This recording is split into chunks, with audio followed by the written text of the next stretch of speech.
Welcome to Austin Action Fest podcast, where the action is. I am one of your hosts, Keisha CG, and I am one of the coordinators for Austin Action Fest. One of our other hosts is Benjamin Reddick, and I will let him introduce himself. Ben Reddick, aka the Violence Conductor, Lord Reddick on occasion. I'm glad to be here and have some fun with y'all. And another one of our hosts is Miss Danielle Kevin S. Weatherford, and I'll let her introduce herself as well. All righty. I'm Danielle Cavendish Weatherford. I'm also the owner of the Rock Group. I'm the CEO and owner of the Rock Group, and I am the Chief Creative Director for the Austin Action Fest.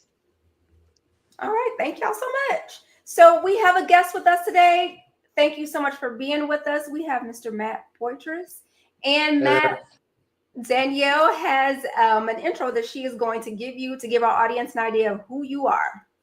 Okay, All right, here we go. Cue the drums, the clash of the swords, the roar of an army rallying behind one name, Matt Poitras. In a world where the past collides with the future, where warriors rise and legends are forged, one man stands at the crossroads of history, imagination, and pure craftsmanship. Craft, conquer, create. Let it echo. Let it fuel your fire. This isn't just a phrase. It's a battle cry for dreamers and creators alike. With over 25 years of mastery, Matt Poitras is the director, producer, editor, cinematographer, prop master, armorer, leather, craftsman, and costume designer whose creations are as iconic as the heroes who wield them. From the halls of MP Filmcraft, where each stitch and stroke of paint brings worlds to life, to the sets of Disney Entertainment, Matt has shaped some of the most unforgettable characters and universes in history. Star Wars, The Mandalorian, Indiana Jones. The tools of his trade have graced the hands of legends like Stephen Colbert, Jimmy Fallon, Owen Wilson, and Vince Vaughn. Craft, conquer, create. Matt's cinematic conquests are as varied as they are breathtaking. To go Viking in 2015 and Vikings of Jomsborg, two groundbreaking documentaries diving deep into the ferocity and culture of Viking reenactors. No Chance in 2020, an 80s action parody that took nostalgia and turned it into an adrenaline-fueled spectacle. Desert Terror 2021, a pilot blending World War II drama with sci-fi thrills and total rewind in 2023, a love letter to the action-packed absurdity. But now, the crowning jewel in his legendary portfolio is here, Nightlife. Shot over 3 years in the magical realm of Sherwood Forest Fair, this epic documentary plunges you into the gritty, awe-inspiring world of full-contact jousting, starring David W. Shade and the indomitable new riders of the Golden Age, with a soul-stirring score by Proud Peasant. Nightlife is the ultimate tale of chivalry, strength, and artistry, directed and edited by Matt himself, and distributed by Vision Films Incorporated. This Bad Bueno Films production arrives on January 28th on Amazon, Apple TV, Google Play, Vudu, and Vimeo. Craft, conquer, create. Bad Bueno Films, known for its bold fusion of humor, creativity, and high-quality, low-budget brilliance, has been the perfect proving ground for Matt's unparalleled skills.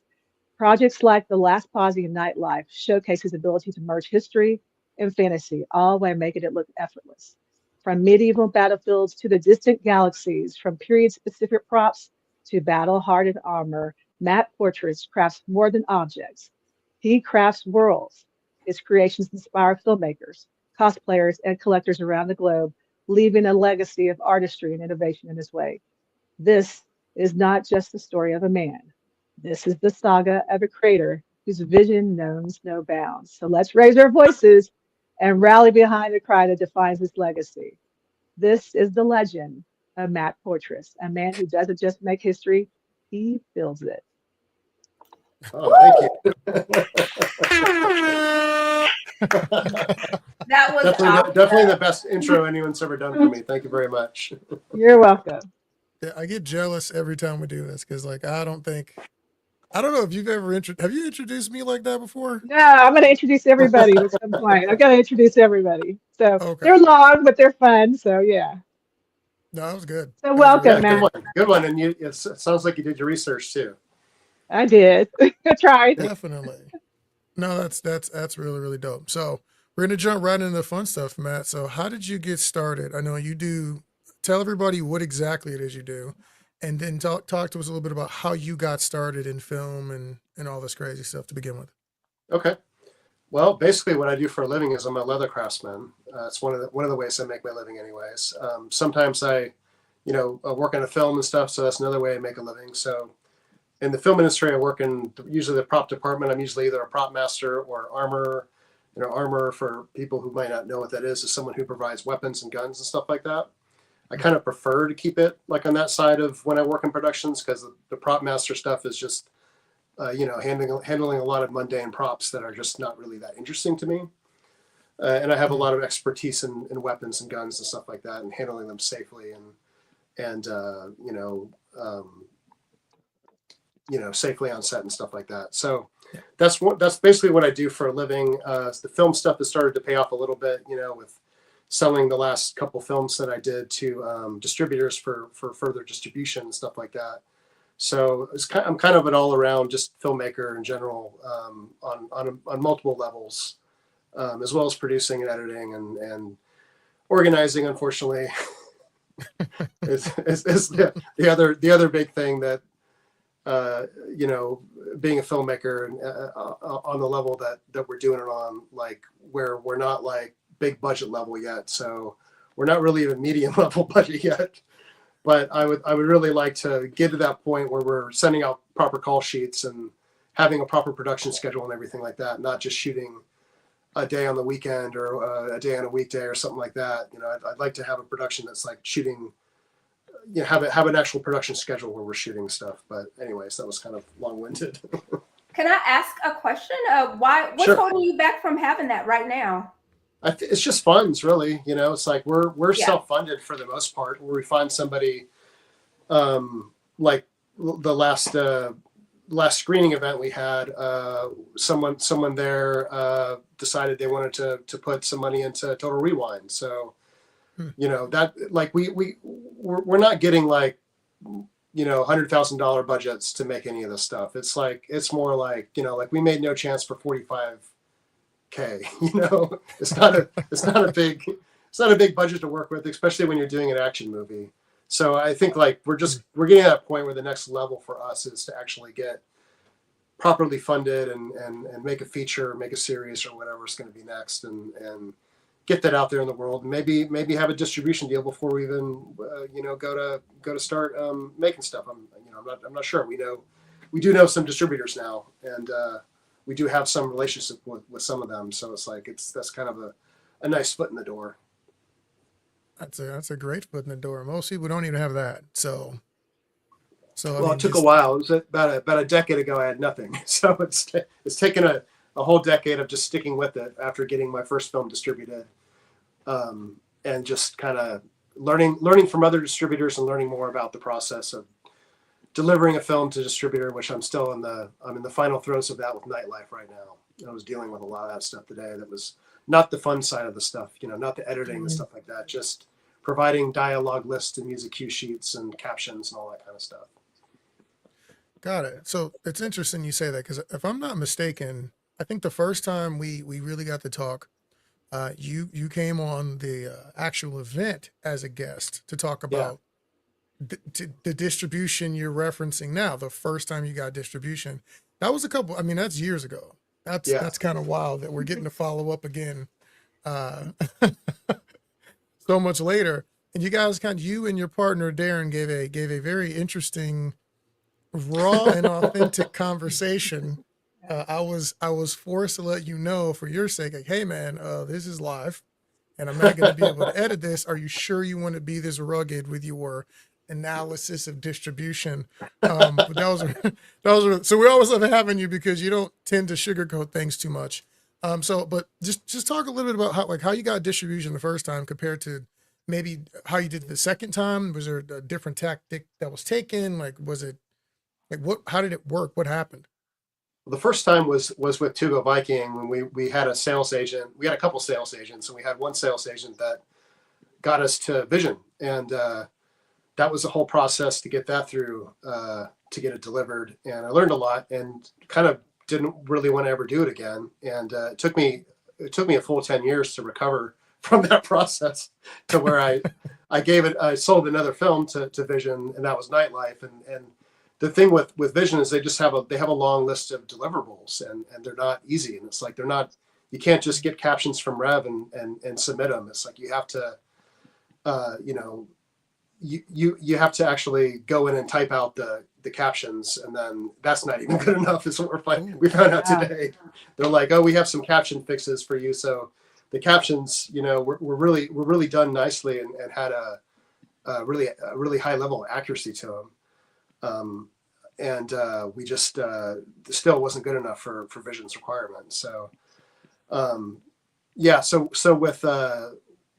with that, like in those 10 years, I worked with several other distributors. One was for No Chance, and that was kind of just a giveaway. Like we haven't seen any money back on No Chance at all. And they always tell you, you give away your first movie, and I guess we kind of gave away our first two movies, but one was a documentary, and that's kind of how I got my experience, like learning how to do all this kind of do all these things cinematically and run camera. And then what's that? Well, maybe they meant that you give away one per like category. Yeah, so like if you make it animated, you have to give the first one of those away as well. Well, that's funny because that's exactly how I took it. I was like, okay, one's a documentary, one's an action film, so they're not the same, But the action film, the kind of genre stuff that we're doing is cross genre. So we're doing comedy, parody, action, and so it's a tough sell, and we know it, but we just keep going at it, trying to figure out, like, we're trying to crack the secret of like how do we make that successful. And that's what I think we're doing with Total Rewind, the kind of the third evolution of the whole thing, where we're basically just kind of directly doing our own version of Predator in a short form that's a simulation in an Arnold impersonator's head. And that's where the comedy elements come from it, because it can't be too close. It has to be a parody. So that's what we have in the works. We have about 15 minutes of that done right now. We're about to gear back up, hopefully before the end of the year. Maybe not, but sometime in late December, January, we're going to gear up and go finish the thing, and which is basically just a lot of action stuff we have to do. But Matt, y'all are really good at it, though. Yeah. I see. Oh, thank you. You're great at it. We try. Can we go ahead and show the trailers? What's that? I was asking Ben if we can go ahead and show your trailers. We have your trailers. Oh, sure. Let's show, which one would you prefer that we show? The main one or the Predator music one? Oh, which one you got? We got both. What, of Total Rewind? Or of Nightlife and Total Rewind? Give you, Ben? I think it's of Total Rewind. Yeah, we have Total Rewind, Last Day of Vietnam trailer. Oh, Last Day of Vietnam. Okay. Yeah, let's. If you prefer Nightlife, I can go find it. Last Day of Vietnam's a fun trailer. Okay. So, sure. All right, let's go ahead and show it so people talk can amongst see yourselves what we're talking about. Yeah. Okay. So as he's looking for that, I'm really curious on your expectations when you were about to go, for both times you've met with Vision and anybody else, and what you were expecting versus what you got. Well, I think first one was just a huge learning experience. The second was that too, but the first one was just going in. The film had sat for a year or more, just looking for distribution, and we had a couple little bites here and there, but nothing got it. So when we got to Vision was a pretty decent sized distributor, I'd say at the time. They're bigger now. They've got some pretty decent content on there that they distribute, and they get it on all the major platforms like Netflix and Prime and all that kind of stuff. So they have the capability to do that. But yeah, I think the biggest thing was just having the experience from the first time to help me get through the second time, and working with some different people and some different labs and stuff like that to get past the QC process was a lot easier this time. I mean, it was almost nothing really. I mean, all right, here we go. So we got it queued up. Let me mute my mic and then thank you, Matt. Off.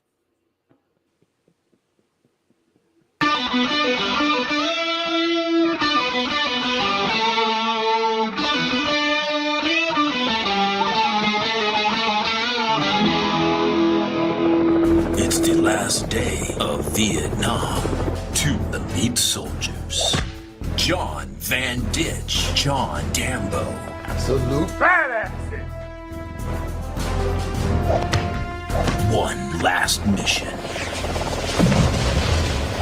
a couple of days, our government is going to be signing the Paris Peace Accords. That means our little conflict over here is at an end. This mission comes straight from the top. Operation Barbarella. Have they been captured? We're assassins, not a rescue team. The president wants these peace-loving maggots terminated. They'll be at the Loc outpost, just off the Ho Chi Minh Trail. They're planning a victory performance. You're going to make sure that show has plenty of fireworks. Isn't this kind of a war crime?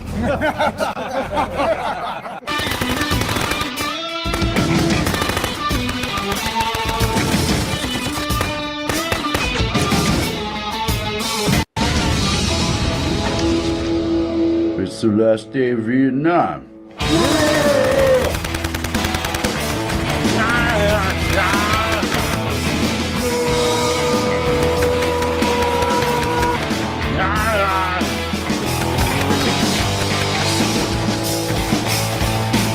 This place makes Cambodia look like Kansas. Man, this is Cambodia.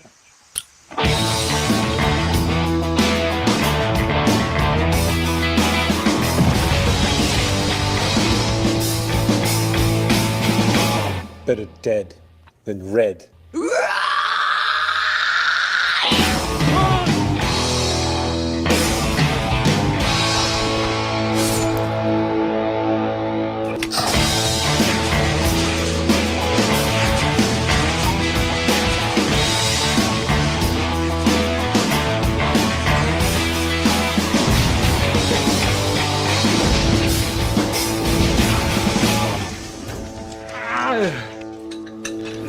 Looking more swole than a kill count.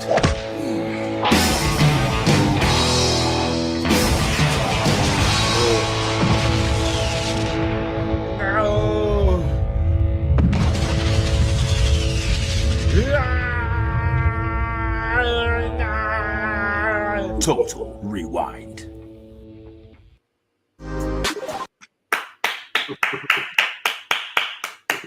Okay. There's so many moments in that where I'm just like, that is so utterly ridiculous. And So that's available on our Bad Bueno Films YouTube channel. That one distributors haven't wanted yet, but that's just it's a 25-minute short. But I have actually sold 2 shorts to a distributor. One was Desert Terror, and one was Last Posse. So those are already though. That's a big deal. Yeah, I mean, and honestly, to sell a short is kind of unheard of. Yeah, And, it really is. Let's not skip over that. Okay. Sure. I'll find the Last Posse image as well, but I want you said something very interesting here. So Sure. Originally you said you got to give away your film, right, to get things going. But you just said you sold something to someone. So was there any money involved at all in that sale? Yeah. The last 3 films I've sold and they all came with minimum guarantees, which are kind of just like an advance. Basically it's for the shorts I got $1,000 for one of them. I got $2,000 for Last Posse, and I was like, well, it's not bad. I'm not expecting to see any more of that, and I got to maintain the right to keep both those films on our YouTube channel and have them monetized, and have them on Amazon Direct Video as well. Both of those films are on Amazon Direct Video. And basically the distributor that picked those up wanted it for further distribution in Europe. So it wasn't really even a stateside thing. Apparently shorts are popular in Europe, and the shorts that we've been making are around 35 to 37 minutes a piece. So it's like, it's like a TV episode. So I'm not actually sure what they're doing with it. They've had Desert Terror for over a year now. So I don't know. Last Posse, we just did the deal like a month ago. It fell right on my doorstep right after I was finishing delivering Nightlife. And then I was like, well, great. Now I got another film to deliver. Cause it's like, so for film delivery, like the main assets you have to have a ProRes file, usually in an HQ. You have to have your dialogue separate from your music and effects tracks. You have to have all these other assets that go with it. And it's basically like they want it to be the main assets to be one contained file that's usually a QuickTime ProRes file, and it'll have all those separated tracks. So you can actually go in and click, to click the dialogue track out, and you can just hear the music and effects track. Sometimes the music is separate from the effects. Luckily, I haven't had to deal with that recently, but it's basically, it comes down to just more editing in the editing room to get those assets ready, because you really have to have them clean to be able to deliver. So is that what so when people are asking about deliverables, this is what you're talking about just now? Yeah. Okay. Yeah. A part of it. Exactly. Okay. Yeah. The main stuff is the file and with all their, requirements. And then, you have to deliver captions that have, closed captions for music, for all the dialogue that's in it, narration, all that kind of stuff. And there's very specific things you have to do, as Desiree found out, because she was the one who did captions for Nightlife, and she did Desert Terror and Last Posse. Did she do Last Posse? I think she did.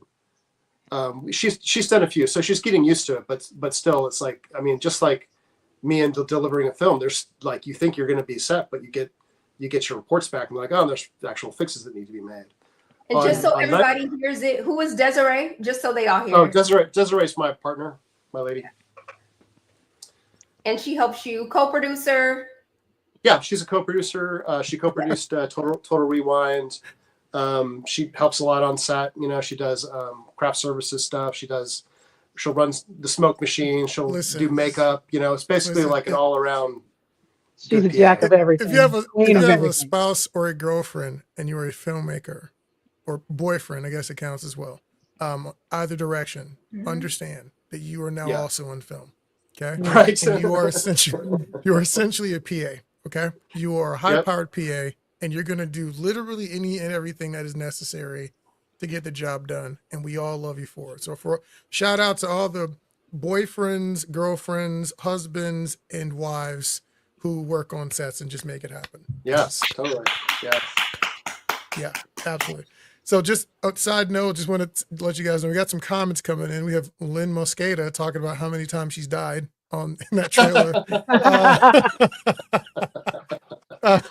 We have, she became the new Dondaro, I think, in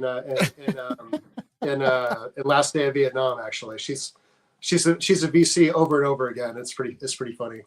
She's got a malleable look, She's ambiguous there. And then we got Christopher Winbush. He says, Matt, one of the best in the game. Love working with MP Filmcraft. Then we have James Drake Coleman, who says, love this dude so much, helped tremendously on Isolation, and always love being a part of his works. So just people know this, we had James Drake on here, a few weeks ago. This is how we think filmmaking is supposed to go. These are a bunch of different creatives working together to make things happen. And everybody produces their own stuff, acts in their own stuff, and comes together to collaborate. So it's really cool to see that happening in our comment section. So just wanted to make sure we knew that was happening there. Yeah, those are all good people that I've collaborated with multiple times. And yeah, it's been, more and more, it's just like the more you do films here in Austin, the more people you pick up to collaborate with. And it's great. I mean, it's, like you said, it's the way films should be made. It's something we want to be successful at monetarily and make some money on. But at the same time, it's like making movies with your friends and people that you love to work with is like, you can't really beat that, No, you can't beat that. That's awesome. Yeah, it's exactly the way it should go. Absolutely. So of all the things that you kind of listed, like I'm just curious, if you had to pick one, like someone said, hey man, I'm going to come to you, I got $1 million. You got this shot. What is the thing, like, of all the projects you've listed, that this is the one I want to do? Because I know you had things like Desert Terror, who I think, how many views did you get on Desert Terror now? 1.6 million last time I looked. Okay, so and that's what that's the one that led to getting the distribution deal. Like, they found me through that YouTube.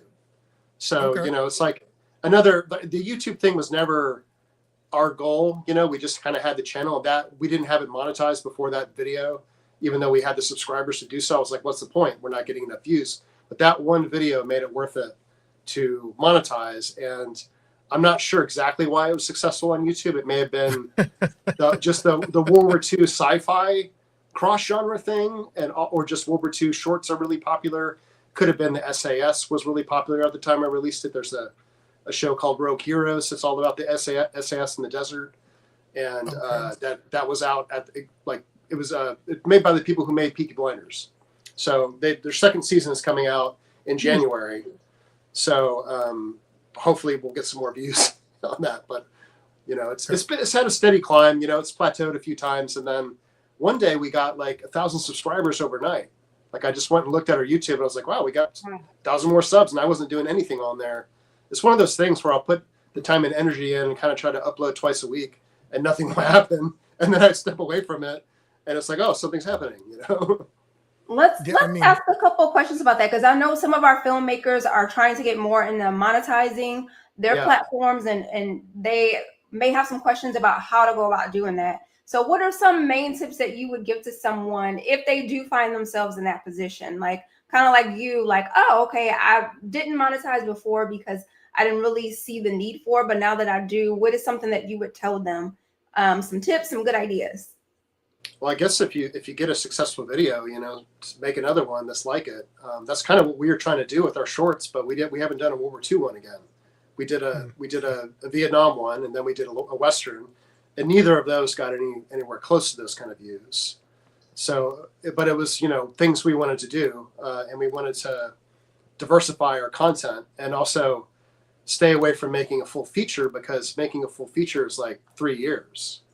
The way we're doing it, which is another, thing I'd like to change, is like really a feature should be like a year of work. It should be like you go and you shoot it for, whatever, 30 to 40 days or whatever your production schedule is going to be. And then you should be editing it, and it shouldn't take 3 years of your life to do this. But that's what happens when you're doing indie film and shooting on the weekends and shooting around people's schedules and stuff, because you're either paying very little, you're not paying anything, you're doing it for collaboration trades. Okay. Or you're just doing it for experience, So you're saying that in order to get their platforms going, one thing that you would recommend is, once you made one successful video, is try to make another one. Try to make something in that same vein, I guess, I've had other videos on there that did okay. Nothing like Desert Terror did. Nothing close to 1 million, maybe 500,000 or something like that. Wow. And that helped get some subscribers. That helped get some people coming to the channel and stuff and checking out the content. But like with YouTube, it's like, I don't know if it's just a random thing or not. It's for me, it's like I started the channel 15 years ago about just to put videos on of my first like digital cinematography, like the first digital cinema thing I did, because I shot stuff on film, and after I got out of film school and did my last film there, I was just like, it's just too expensive, Film, even 16 millimeter film at the time was too expensive, and then paying for video transfers and paying a lab to do all that kind of stuff was just too much. So I basically just took a break from any kind of filmmaking for about 10 years until I met Darren at Sherwood Forest Fair, and I was like, we talked. He was like, "Oh, I'm a filmmaker too," and we talked, and I was like, "So what's a good camera these days?" And this is like 2009 or 10 or something like that, whatever their first year was. Okay. I guess it was probably 10. And he's told me about DSLRs, and I had no idea, because I hadn't been thinking about cameras for so many years. And DSLRs really were the first digital camera I've seen that I thought looked good and cinematic, And so we both bought T2Is on the same day, and that was the beginning of the digital cinema journey. We've made countless projects since then, and the one I'm referring to that we started on was called Blood of a King. And we shot it out on his land when he had more of it. And it was a movie about the Greek and Persian Wars. It was short. And that, it's on our YouTube channel. You want to check it out. And it's like, costume wise, like my whole intention was like, I want to costume the Persians and the Greeks more like they would have really been costumed, or what the armor they would have worn, rather than the movie 300, And got it. I did, but it looked kind of silly when you only have 12 Spartans. and a handful of Persians, you know. So our shield wall battles weren't that great, you know, but I it was have a a fun question project. I have a question about your costume talent. Sure. Can you trace back in time to where you saw something that said, I want to do this and here's why. I want to work with my Okay. hands and make these costumes. And whenever I can put my creativity in to put that into the world. What can you remember where that time was? It was probably sometime when I was an early teenager, and I grew up in Arlington, Texas, and me and Jason Chilton, who still write stuff with, and still produce stuff with, and still make stuff with. He's my oldest friend. We've known each other since we were about 6, and we started making videos together. When my parents, after begging them for years to buy me a video camera, they finally got one. Just one of those crappy 8mm tape cameras that look like garbage, but that's all we had back then. So we were lucky enough to have a tripod and I think a mic that detached at some point too. So that's kind of how we cut our teeth and learned how to do shot composition and composing some kind of a story, as ridiculous as they were back then. And for me, what it was twofold, because like I wanted to make costumes too, so of course we made stuff that had costumes in it. I think one of the first elaborate costume I made was a Nazi jetpack in a movie, of course, in a movie we called Super Spy Ninja Guy, and that was his goal, was to steal it was called the Fart 1000. his goal was to go steal this thing, and it was made out of cardboard and leftover toilet rolls and paper towel rolls, and I hot glued it all together and slapped I think it was a photon helmet. We had a red photon helmet. We slapped that on top of it, and I was like, wow, there it is. And we put a couple smoke bombs in the back of it, and my friend ran down the street, and we pretended like he was lifting up and flying, and that was great. That was kind of where constructing things started. It was like I learned a lot from working with cardboard and hot glue. It all makes sense now. Yeah, right. That story. The fart part are the a lot of things clicking. A lot of things are clicking in my brain.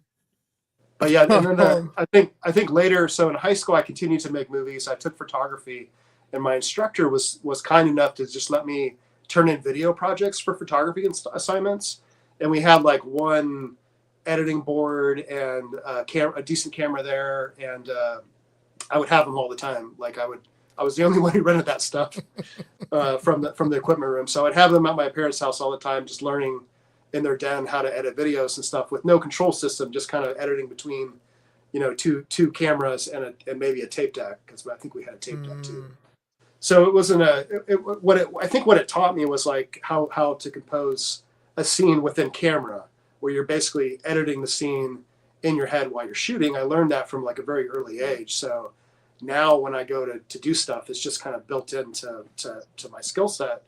So we don't necessarily need storyboards and shot lists and stuff like that. Although a lot of times we have a shot list that's kind of a must-have shot list, just to kind of remind us what we need. And sometimes that just flies out the window the second we get on set. And this is one of those things I want to improve to where this doesn't happen, because there's just a lot of things that happen that our productions have so many costumes and props and stuff. It's like I'm running around trying to like get all that organized, with some help, of course, but it's just a lot to deal with, and then have to go direct a movie and sometimes shoot it at the same time. Being pulled in multiple directions is just like the way I've always looked at it. And our team, we've always talked about people being predators, producer, editor, so pretty much like a one-man army. But I think sometimes as independent filmmakers, we get caught up thinking that that's what it's supposed to be. And it's like, no, you want to learn those skill sets so that you're dangerous and you can't get hamstrung mid-production. But you don't want to do that.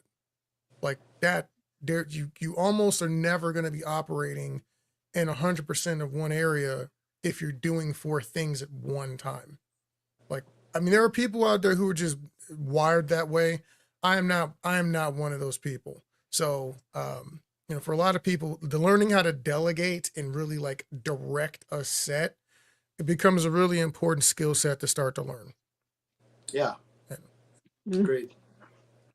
Well, actually, that actually leads to one of the questions that we had for you. Like, were any specific days you can think of that got really crazy or something really wild happened? I know the answer to this is yes, because I have been on some of these sets. I'm just curious which day you're going to choose, actually. Maybe I've buried all those, and I've buried them from my memory. I mean, we've had some tough shoots. The last Total Rewind shoots were tough, for a number of reasons, but mainly because we just 2 days we got rained on, one day we got rained out, and then just it was hot. We were in the middle of the summer because we're shooting in a jungle, so we kind of wanted to look like a jungle, and that's the time of year that stuff looks good out there. So it's there. I think there's like always issues with movies on every level, because I've worked on other ones that had more issues than we've had, ones that had millions of dollars for a budget, and it's money doesn't necessarily solve everything, but like I think in some ways it can complicate things more, especially when you get to the SAG level of making films. Then it's like, well, now it's complicated, I mean, but many people think that it does. Obviously, it solves certain problems. I mean, you get better there's some talent, you things. get better gear, but Right. no, I hear what you're saying. Again, it's one of those things where, if someone said, "Hey, Ben, I want you to go make a, $20 million, I don't know, Marvel film," that's probably a little bit above my pay grade at this point in time. I'm not skilled enough or experienced enough in managing that much of a production with the VFX and all the other stuff. Like, I really wouldn't feel comfortable stepping up. It would cause more problems for me than it would probably resolve, to be honest with you. I would. That's an interesting thing. I know you would, but I have not directed the 10 million. I don't know if I want the 20 million yet. The greedy part of me is like, let's do it. I think I can figure it out, but I don't. The business side of me is like, I don't know about that, I'd like to just have $1 million to start off with, like that would be. I've worked on films that had that and more, and I'm just like, can I just have $1 million of that budget so I could do my own thing, with my own crew and pay people properly, and crew up more than we're crewed up, I want to circle back to something you said earlier, Matt. Speaking of budgets, you mentioned that I think it was the first film you guys made that the budget was, or you raised $45,000. Remind me, was the budget $45,000? We raised like less than $20,000 on Indiegogo. Okay. And then we put in our own money. Okay. Okay. That's what it was. You put in. It was a combination of a lot of stuff, but one of our partners put in the most money. Okay. So you raised $20,000 on Indiegogo? Yeah. This is years ago. I mean, this is like probably almost maybe 10 years ago at this point. Because no chance. But that's we don't want to skip over that though. No, again, we've had a few guests that have raised quite a bit of money. Can you talk to us about how did you guys do that? Well, before I get into that, we want to make a note of that. You pre-sold $20,000 worth of product to people. Yeah. That's impressive. So just shout out, because I think people often overlook what's happening on these crowdfunds and on these things. Like, people are willing to put up money in the hopes that you will deliver a product ahead of time. And some of these people have no reason to trust you. They don't know you. So that's actually really cool. But continue. I mean, as far as crowdfunding goes, I've done it twice. First time was for To Go Viking. It didn't raise much, but it got me enough to get over to Europe and back. No chance, basically it was enough to get us close to the finish line. But then at the end, we found Vernon Wells, and he was willing to come to Austin. And then we, had stuff to pay for, like the sound mix, and we got a 5.1 done on everything. So, it was a little costly there, but we are thinking about doing another crowdfunding thing on probably Indiegogo.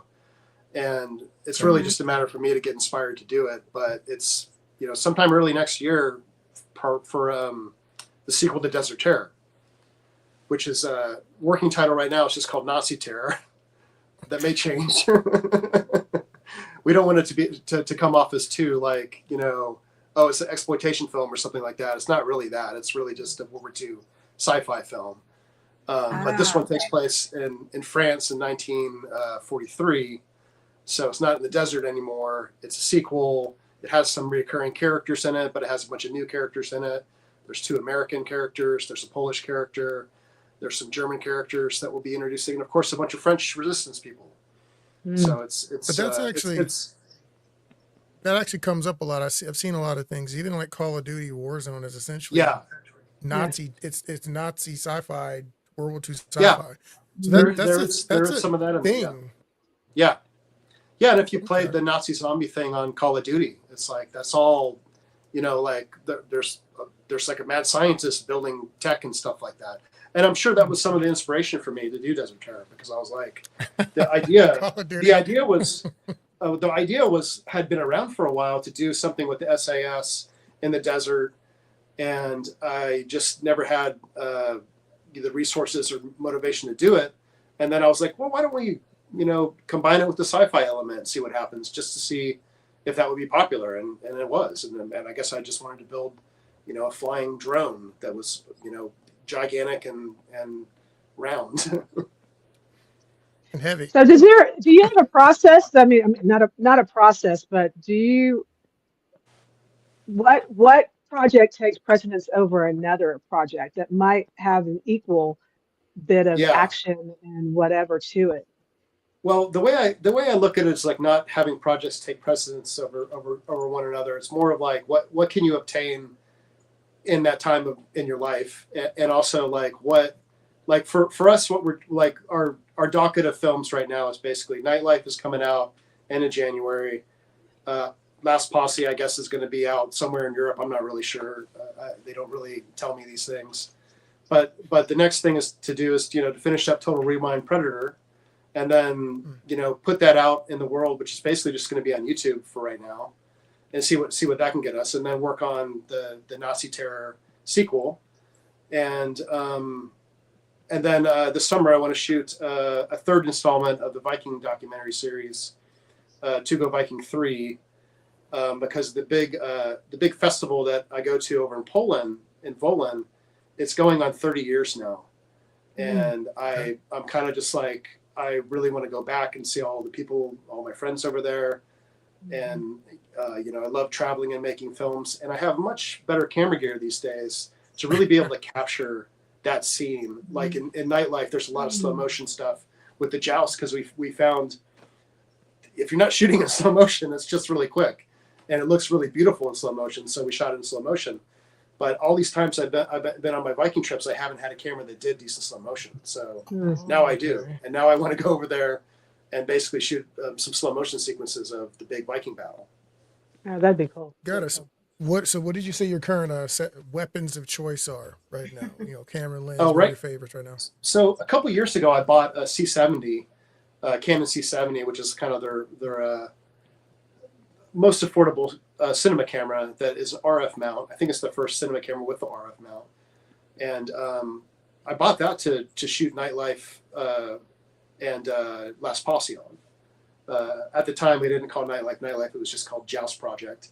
But I basically, we shot like a tournament weekend and a bunch of interviews like 3 or I guess 4 years ago now. And then I just kept, me and Darren and some of our other camera buddies, including you, Ben, came back, just kept coming back and shooting Joust content, and kind of a bigger story evolved from that, and also just getting cooler content with better cameras and stuff was just really kind of exciting. And so that, Canon C70, and then we use R7s a lot, R6s before that. Desert Terror was shot on a Canon R, which was the first mirrorless camera they introduced. And I really liked it. I mean, like, Desert Terror definitely has a bit of a different look than the other ones do. Okay. Well, that's it. We like to let everybody know, because certain distributors have certain rules. Like Netflix has their list of approved, and see, the C70 is on the Netflix list. That is awesome. Not, so not that it matters. Okay. I can't seem to get anything on there anyways. All right, well, we're going to clearly fix that with the podcast. Not Netflix. Holla at your boy. Yeah. Matt's here. Show Texas some love. All right. It's done. We're just expect an email later. Yeah. And $1 million for him, by the way. Exactly, get some MGs. But no, I'm actually, this is really cool, man, because there's a lot of stuff that you're saying is you're just dropping it casually, but selling short films, people don't even do that. Moving them, getting anything for them, let alone a minimum guarantee. That's awesome. That Yeah. You're basically Cinderella at this point. You actually put something on YouTube, okay? It went viral. People saw it, and then you got a distribution deal. I don't even know if that's replicatable. I mean, congratulations, but also that's Thank years you. of work that went into that for that one to hit. Yeah. There was breadcrumbs, so there's also that. But speaking of which, when you mentioned how you got started, I don't know if you guys even know this, but I started with my mom's camcorder. Me and Edwin, we weren't even doing short films. We weren't even thinking that we could even do that in high school. We were reenacting fight scenes from video games like Tekken. Oh, is That there is- any footage of that somewhere? No, would Yeah. That would be no, really there's no great. footage. Yeah. There's no Yeah. footage of that. There is a tape of me acting as when I was in like the first grade. Apparently I was Aladdin, and I was a star. I didn't tell my mom because for some reason I didn't think it was important, so she's really mad. But we got a tape of me performing. If I can ever get it converted or whatever, I will play it and you guys can watch me I can't be good. I can't be good. There's That's no not way even I was close. good. You're probably that kid that was up there doing this the whole time. Oh, I'm sure I was dancing. I can guarantee you I was dancing. There was a Yeah. dance scene in there somewhere, but like I can't, there's no way it was good. I don't remember rehearsal, practice, never taken an acting class up Right. to that point. There was no way it was good, but it will probably be entertaining. So I will share it when I can get a hold of it. Speaking of Matt, I know you mentioned directing, producing. Do you ever put yourself in any of your own projects? Yeah, unfortunately, I do sometimes. Did you say fortunately or unfortunately? Unfortunately, I do. I love it. That's hilarious. Yeah, Were you in any- Go I ahead. played a British guy in Desert Terror. You see me very briefly. I have a few lines, and I'm basically just cannon fodder. I needed a guy to die, so I was like, yeah, I'll do it. I'm in the very last scene in Total Rewind where I actually do have a scene with Chris Wimbush, and Okay. That's awesome. I play an army doctor. That is And it's awesome. kind of like it's like a kind of a dry humor kind of almost like a scene you see like an airplane or something like that. Yeah. Oh, those are great. We do Okay. what we got to do to get it done. Sometimes you got to put yourself Yeah. on. Sometimes you gotta be in the mix. I enjoy suiting up and doing stunts and stuff like that, even though I'm getting a bit old for that. Like I don't mind getting dirty, and falling on the ground and stuff like that. And if there's a gun to shoot, I enjoy shooting them, so it's fun. I was one of the banditos in Last Posse, and I don't think anyone knows it. Because That we is went the out and most shot it. multi- It was just me. It was me and Desiree and my son. And I was like, I need someone to shoot dust rounds at me. And so I had my teenager shoot dust rounds at me, and I set up the camera on a tripod and had Desiree run it, and that's how we did it. And we shot it right down the street from my house, and it worked fine. It worked fine. And it's the sniper's POV in it, so it's like that's why probably no one really notices that it's me, but. No, that's actually so if you got a chance to play any role, any film, like what would be the dream though? Is it the Nazi sci-fi mad scientist? Is it Scythian armor guy? Is it like what is it? Probably a Scythian armor guy. If I actually was gonna be in front of camera for a role, definitely want limited dialogue. I don't want to have to do something too dramatic, Maybe like the stoic older soldier, I actually was just in a film. I was just in a film as a Viking, actually, called The Relic Dragon, and I helped them out with some costumes and some props and some other things, and they cast me in it as one of the Guardian Vikings in the scene, and it was fun. I had a good time. That's awesome. Where'd you guys shoot that on? It was shot out in San Marcos and in Bastrop, Okay. and we shot one day we shot 2 days at Troublemaker Studios in Austin, which was cool to get to go see that finally. Okay, so this is a good question, but with all the things that you've done, all these different projects you've worked on, so like, what's the most memorable like moment? Like, oh man, I can't believe this is happening. Is it one of your projects when somebody else has said some huge star you got to work with? Like, was it Vernon Wells? Like, what's like the like top one or two moments like that for you? I mean, I think Vernon Wells was tops for a little bit because it was fun, directing him in a scene and working with him. And he was very casual, both me, Jason, and Darren went and picked him up at the airport and took him out to eat. And, the next day he's, making an action movie with us in a warehouse facility somewhere in Austin. And, for a while that was probably tops as far as experiences go. And that shoot went really well that day too. Thank God. But yeah, I don't know. I mean, like there's so many, and it's like sometimes after a shoot, I'm not in the best of moods because I'm kind of just grading myself on how I did and how if I got the content I wanted to get and if I got it the way I wanted to get it. And there's always something that drives me crazy, like missing a shot or something didn't go as well as I wanted to. And then usually when I get home and load the footage on the computer and start playing around with it, that all disappears because I'm like, even though maybe I didn't get that shot, everything's looking really good, and it's just kind of the creative process of making movies. It's like sometimes you set out to get something and it doesn't come out exactly how you wanted it to, but it came out good enough to be in a movie. Okay, well, we're getting towards the end here. We went through pretty much most of our questions for you, but I wanted to know, I don't know if we got to ask you this. Was there, if I'm, I don't want to say brand new, if I'm experienced, haven't sold anything yet, trying to make some things happen and get some traction. Do you have any, like, what's your best advice for somebody like that? Trying to make this and turn this into a profession, not just trying to be a weekend warrior. Like, what would you tell someone they should maybe focus on or look at, or how to get distribution? Like, what would you tell them?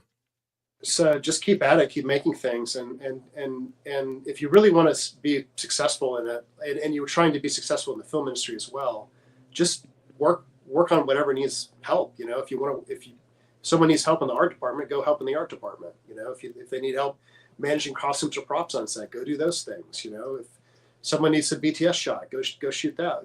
These are all things that I do, on the productions I work on. The last one I just worked on, I shot BTS, on the side just because it was fun. It gave me a little bit more to do, and it made me able to observe the filmmaking process a little closer, and then also replay it. When I get the footage home. And be like, okay, yeah, that's how they did that, And for me, it's like it's just another level of learning things, but also, helping out a production with providing some BTS is always a fun thing to do. Anyways, I wish we had that on our productions. Like, we lack so much BTS on our stuff, and it's like I always find what we're doing kind of so interesting and how we're doing it kind of because like you wouldn't really know it if you pulled up. You're just pulling up to one of our shoots. You'd be like, are you sure there's a film shoot today? Because there's no box truck, there's no trailers, very minimal crew, very minimal camera gear. There's no Dana dollies for the most part, although we've had those a few times. But that's something I'd like to remedy. I especially remember gearing up for one of these shoots that I was working in with you, and we're next to a park.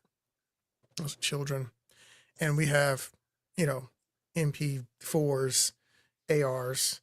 All this like war gear and a minigun, like fully attacked out. And I'm like, all right, just smile.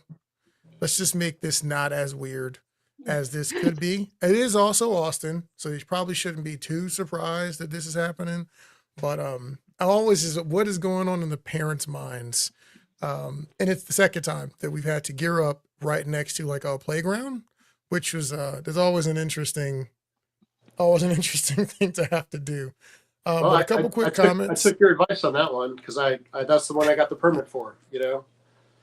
Very you assured me it wouldn't be that hard, and it wasn't. Actually, it was pretty easy to get a city permit.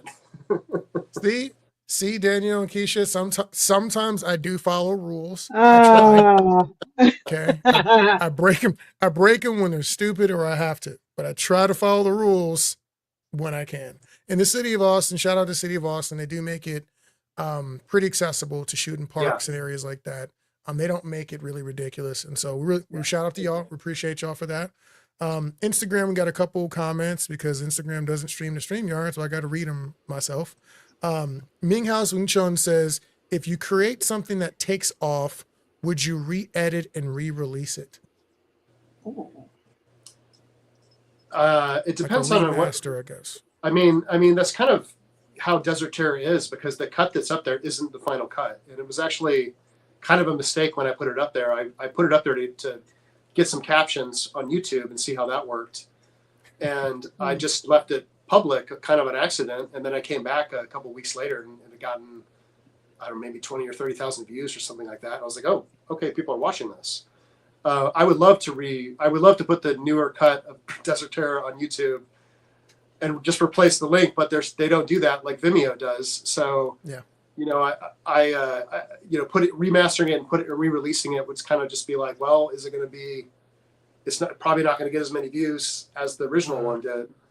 This is where I met with Last Posse, because Last Posse re-released a while ago and it didn't really do that well, although it was shared a lot on Facebook. Probably mostly one of my most films shared on Facebook, but it didn't really translate to a lot of YouTube views. It wasn't nothing, but it wasn't a whole lot. But that one, I have a new version of it. It's just a slightly different cut. It's the one that I prepared for the distributor. And I'm like, okay, this is a little better. So I'd like to I might just re-release it on YouTube in the coming weeks. I've been meaning to do it for a while now, and it's gotten a couple film festival awards too, on just some smaller film festivals.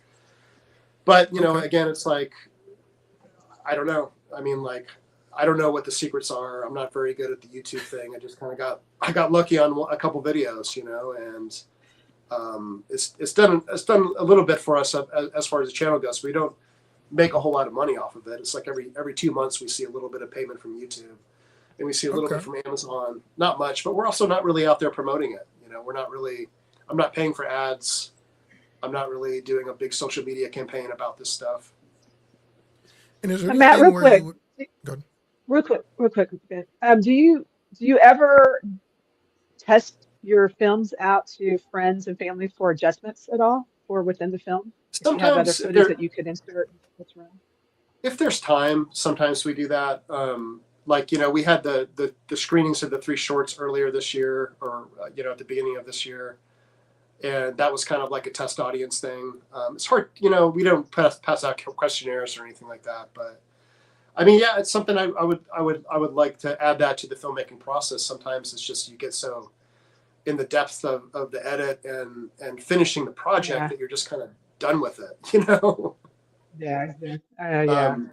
Nightlife was kind of interesting because Dave Shea, the guy that's it's about basically his life story. He had a little test screening of it just spontaneously when he was at an event in New Orleans, and I think he had maybe 30 people in the room, and he said they had all really had good marks. No one was confused. Everyone seemed to enjoy it and stuff, and wanted to support it. So I'll take that as our test audience. Nightlife was kind of an interesting one because I sold them my first cut of the movie, and the way it went down was just it had been sitting for 4 or 5 months, and we were originally intending to just release it in parts as a YouTube series called Nightlife that was just like, probably divided up in 3 parts, and it was working okay. And but I was sitting there and in my shop one night and was like, what am I doing with this? And I decided I'd email the main lady over at Vision Films, and I sent her the trailer link and cut out the end of it that said available on YouTube. And sent it to her, and she said, looks great. Can I see a screener? And I was like, shit. Okay. I don't have a screener. So I had like 60 minutes of the film edited, but I didn't have anything new from the new footage edited. So I sat down for about 4 days and edited it and strung it all together. Didn't even watch it. And I just sent it to her. And she said, she had some notes, she wanted me to cut out all the cursing and said some of the jousting sequences were a little repetitive, which they were at the time. I did some modifications there. I just went from there. And then once she offered me the minimum guarantee and had the paperwork, I was like, well, now I have to cut a final cut of a film. And it took me about a week and a half or so, just kind of going back and forth. That's kind of how it came together. And now I'm happy to say it's a really tight cut. I really like it. It's a really good cut. So, very cool. Okay. Well, anybody have any other questions before I get to the final and one of the most difficult questions we have for you tonight? No, I'm just going to say this. I'm digging the guns behind you, by the way. That's it. Oh, yeah. Thank you. These are all tools. They're all prop guns, and they're all available for rent.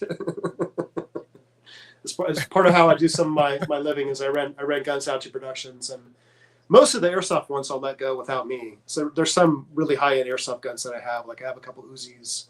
I just got a Thompson, and they're all gas blowback, which means the bolts go back and forth like a real machine gun does. And they're all fairly expensive, but then again, I have a prop company, and it's fun to have toys, and I use these toys in my own productions, and then sometimes I use them in other people's productions. But the trend for guns these days in film productions is like nobody wants a real gun anymore. Yeah. And it makes the job as an armor a little easier. Although I'm kind of like debating, like, am I really an armor if I'm not managing real guns? But I like what I've learned about being an armor is like I just like making people feel safe around guns, whether they're real or not real. And some of the experiences I've had in the past few years have been pretty positive with guns, and just making people feel comfortable, and making sure if you're working with a revolver and it's unloaded, and if you have dummy rounds, make sure they're dummy rounds, Yeah. And we got through last posse without a single injury, gun related injury. Anyways, I think we all got some other bug related injuries, but I kind of did that to prove that you can do a Western safely with blanks, because most every shot in that movie was accomplished with a blank. We did have a few guns that weren't blank guns, but that was because I couldn't afford all the real ones. No, that's awesome, man. Oh, so there's your gun talk for you. Okay. And that's important. And another comment from one of our viewers. Who's your favorite person to work with besides Des, and why is it Lynn? Lynn's fun to work with. She's been with us for the major projects. I can't pull favorites.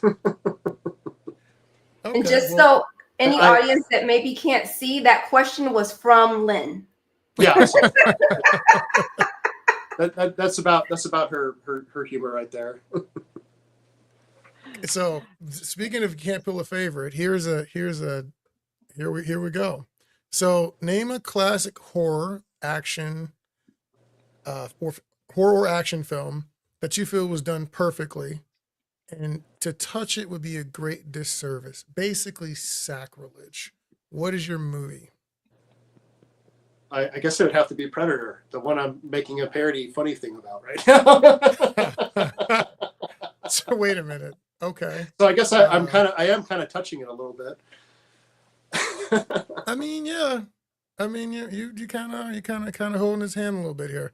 We're doing our own thing with it, and I guess I just had it in my system. It's like I had to get the Predator stuff out of the way. I've been thinking about it since I was a kid, and it was just like I gotta replicate these costumes and dress all my friends up in them, and we gotta go shoot some stuff. And I mean, it looks like Predator in 4K, I guess, in some ways.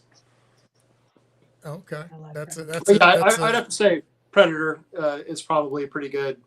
I wouldn't say perfect movie, because I don't really think that exists, but I would say it's pretty up there. It's got a really great.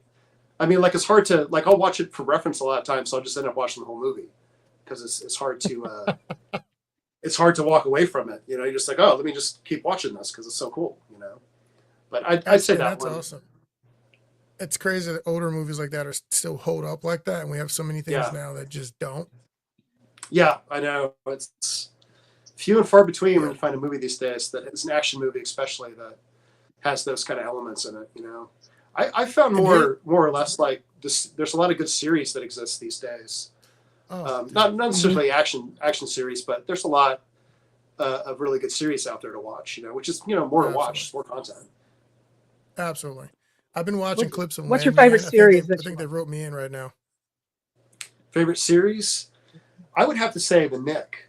It is a two-parter, 2-season, 10 episodes Soderbergh masterpiece that takes place in New York in the early 1900s.